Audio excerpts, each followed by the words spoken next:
الآن هو من يتقدم لتنفيذ ضربة الجزاء. هنا وضاح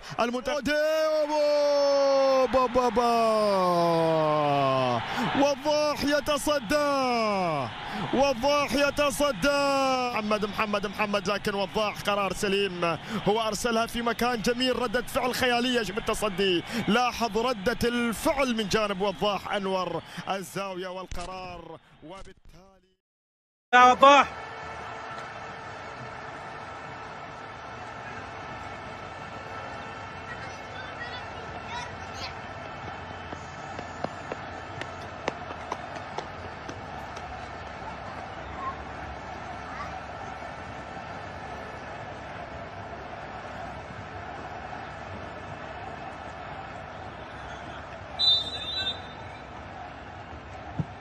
واحد